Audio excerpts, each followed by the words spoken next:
Okay, so there was a really good question about how would you even know to look for the phrase like the generations of. One of the things I said was that when you're first wanting to do a deep study in a book, it's just helpful just to read the whole thing without really trying to dive into the weeds. Just read the whole thing through.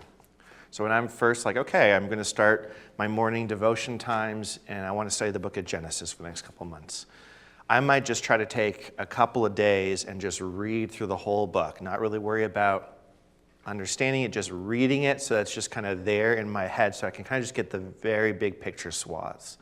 And if you do that and you just try to say like, what seem to be some of the natural divisions or markers, you might not notice right away, but you might start to notice, hey, there's this phrase popping up again and again. Maybe I should now go and try to trace that real quick. Or you might just say, hey, I'm just going to try to break this up. It seems like it's really character-driven Genesis, so I'll break it up by characters. You'd probably get basically the same outline as kind of we'll see. But that's kind of how you get there, is you're just reading it and just trying to notice what seems to be the natural divisions of the story that the author has for us. And authors want to clue you into that. So it's just good to read a book thinking to myself, is the author trying to give me some clues as to how to divide up this book so that I can kind of follow it, all right? So let's actually just kind of talk through this exercise. So after Genesis 2:4, the generations of heaven and earth, where's the next mention of this idea of generations? 5:1, yep. So 5:1 doesn't use the exact phrase. I think it says the book of the generations, but it's that same idea of generation. So in 5:1, it's the generations of who? Of Adam, all right. Okay, and where is the next one? I think I heard somebody say it. 6:9. All right, and those are the generations of who? Of Noah, okay. All right, and where's the next one? Did I hear 10:1? 10:1. Yep.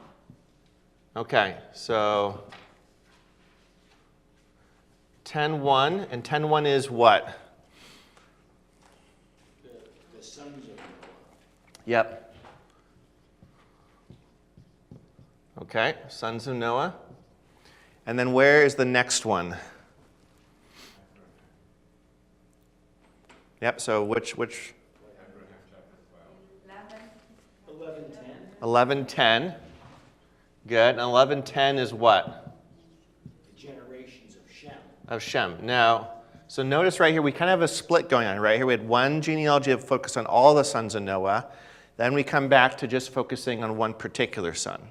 Okay, so let's kind of keep going. Where's kind of the next one? 11:27, which is generations of Terah. Yeah, 11:27 of Terah. All right. And where's the next one after that? 25:12. All right, 25:12, yep.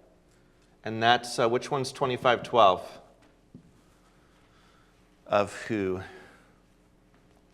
Generations of?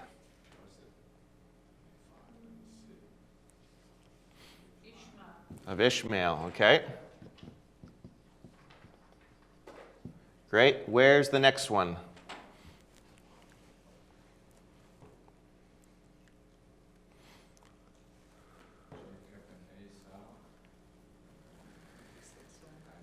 Sorry, what?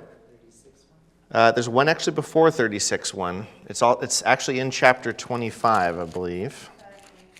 Yes, 25:19. So that's pretty shortly after, right? And it's 25:19 is of Isaac, right? So again, we've got a split here, right? Ishmael, the oldest, Isaac, right? So, but then whose family line do we follow from here? Is it Ishmael or Isaac? Isaac, right? So where is our next genealogy? I think I heard someone say chapter 36 earlier. 36:1. Yep. Esau. Okay. Yep. And then where's the next one? 36:2. Oh, yep, 36:9, and that's, yep, so kind of Esau's, kind of repeated again. Yep, and then what's the next one after that? 37 to Jacob. Okay, and are there any more after that? Non-Genesis, all right. But right here, we have kind of a nice little map of the story of Genesis. Right? And we even see kind of, if you were to map out the story of Genesis by characters, you might say, well, Adam's a pretty important character early on, right? And then really kind of the story focused on Noah. And then here the main character, even though he's not mentioned in the genealogies, is Abraham, right? He comes from these genealogies, right? And then, Jacob's a pretty important character, right? And then again, he's not mentioned, but he flows from this genealogy. Who's kind of the last main character? Joseph. So if you were to divvy up the book based off characters, you'd end up with kind of a probably similar breakdown, right? Where maybe like chapters 1 through 5 is about Adam, chapters 6 through, 10 or 11 is about Noah, chapters 12 to like 25 is about Abraham.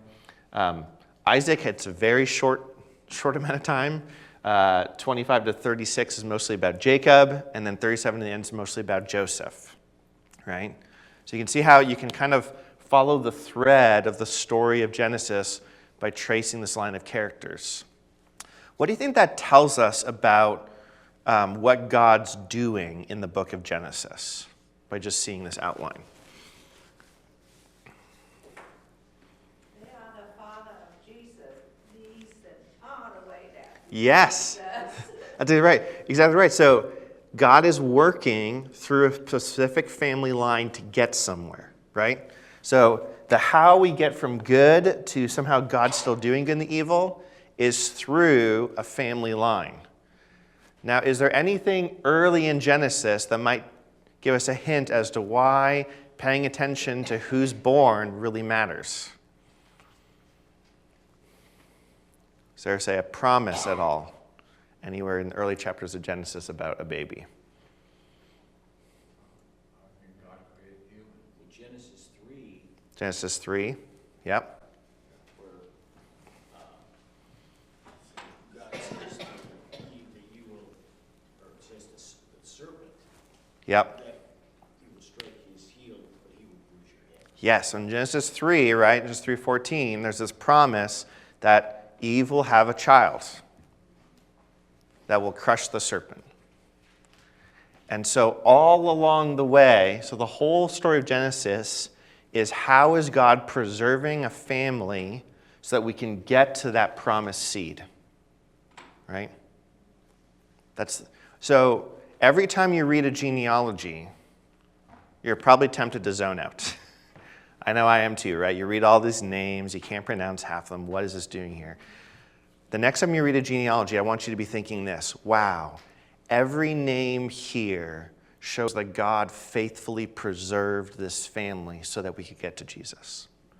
Every name represents a whole generation of people that God watched over, took care of until they could have the next kid, and the next kid, and the next kid. And so it's a story of God's faithfulness. And that's why once you have the genealogy in Matthew and you get to Jesus, there's no more genealogies in the Bible after Matthew's. Why? Because we've gotten to the promise. Now it doesn't matter anymore. We got there. We finally got to the promised one, Jesus, right? And that's why certain branches of the family tree, now we forget about them. What about Ishmael's kids? Who cares? What about Esau's kids? Who cares? Now, God does care for those peoples, right? Like, he wants to bless all the families of the earth. But they're not important to this particular story because it's not through them that the promised one's going to come. And that's why in the beginning of chapter 4, Eve can go, yes, I have a man with God's help, Cain. But Cain's not the one. But then she gives birth to Seth. Seth's the one. Well, no, Seth's not the one. And then Noah's father calls him Noah because he will be the one that will bring us relief. Except Noah's not the one. And on it goes, right? But through it all is God's faithfulness to preserve this family. That's the story of Genesis, right there in a nutshell. God preserving a family to bring about the promised birth, right?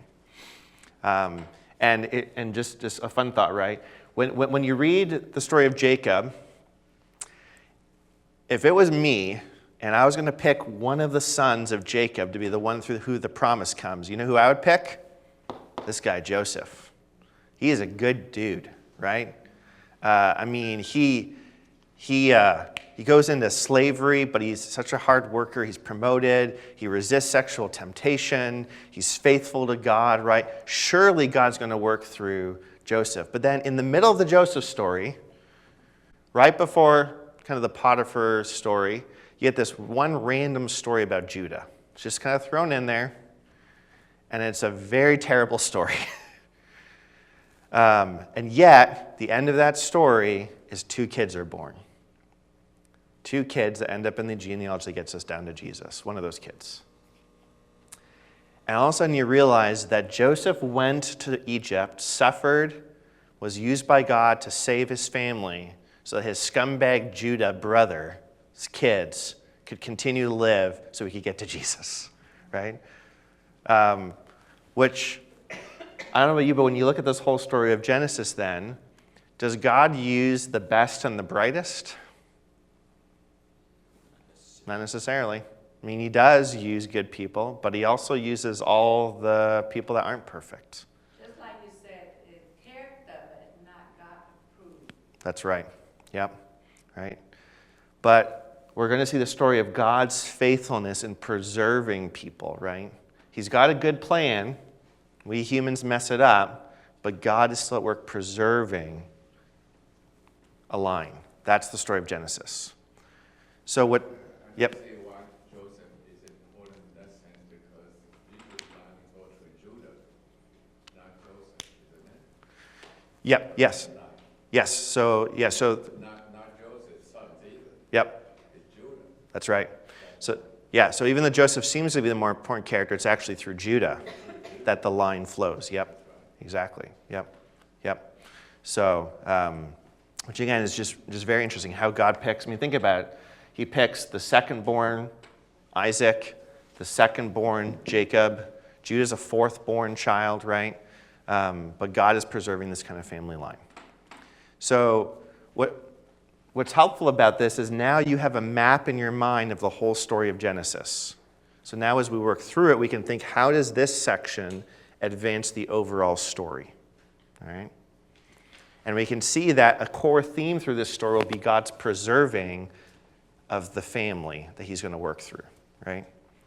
So just by seeing that structure, we can see some of these emphases in the book of Genesis. All right, so that's how seeing the context already sets us up better to understand any one section. So, all right, so you decided you're going to study Genesis, you read through it, you saw some of these initial things. Now we're going to start to dive in. Let's take a 5-minute